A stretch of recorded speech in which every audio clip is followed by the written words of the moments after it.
Susah dah orang ni mampu stop orang PC game so aku makan jika bay. Ni kecil motherboard jika bay cuma nanti pram bay.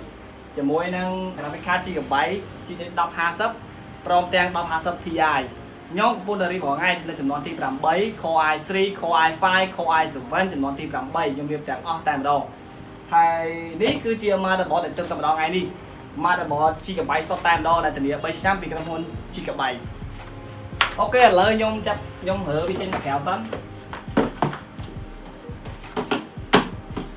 ឡើយខ្ញុំរើវាយើងអង្គុយយើងមិនរើការអូខ្ញុំចង់តែតែក្នុងនេះតែមានសាច់ទាំងអស់មិនមែនលេងសើចទេណាឥឡូវយើងដកមកម្ដងមួយយើងមើលណែនេះគឺជា motherboard ថ្មីពីក្រុមហ៊ុន GB ធានារយៈពេល3ឆ្នាំ warranty អត់ចាំមានបញ្ហាគឺដូរថ្មីយើងកប់តែម្ដងអូនេះ motherboard ថ្មីយើងរៀបរាល់ថ្ងៃចំណុចទី1អ្នកអាចរៀបជាមួយនឹង ASUS SOT ចំណុចទី2អាចយក GB SOT ឬក៏ចំណុចទី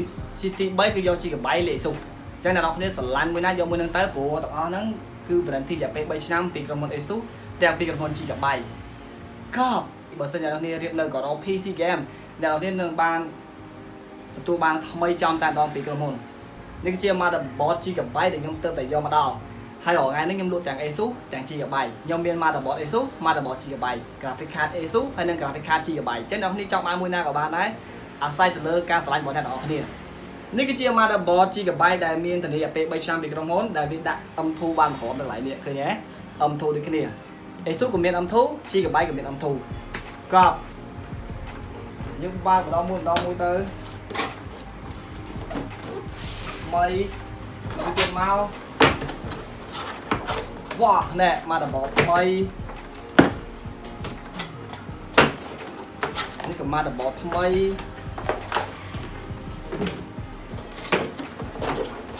នេះគឺជា motherboard ថ្មីជា motherboard ថ្មីដែលខ្ញុំយកមក build ចំនួនទី8របស់ក្រុមហ៊ុន GB ធានារយៈពេល3ឆ្នាំពីក្រុមហ៊ុនកប់បើសិនអ្នកចង់ build នៅចំនួនទី8ពីក្រុមហ៊ុន GB ថ្មីចំធានារយៈពេល3ឆ្នាំអ្នកនេះអាចមក build នៅក៏រក PC game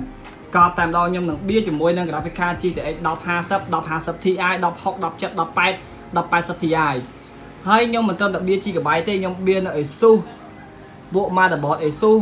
ទាំង graphic card ASUS គឺខ្ញុំ build ពីក្រុមហ៊ុនហ្នឹងឯងពី ASUS និងពី GB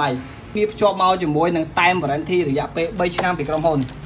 នេះគឺជាចំណុចពិសេសមួយនេះគឺជាតែមធានា3ឆ្នាំនេះអញ្ចឹងគ្រប់ motherboard ទាំងអស់របស់ក្រុមហ៊ុន GB ទាំងក្រុមហ៊ុន ASUS នៅ God of PC game មានតែមធានារយៈពេល3ឆ្នាំអ្នកនរឃើញ3ឆ្នាំហ៎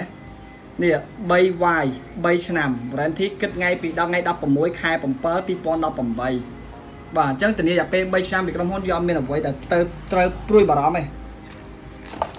កប់នៅ God of PC game យើងធ្វើមុនគេក្នុងការធានារយៈពេល3ឆ្នាំនេះលយមែនតើ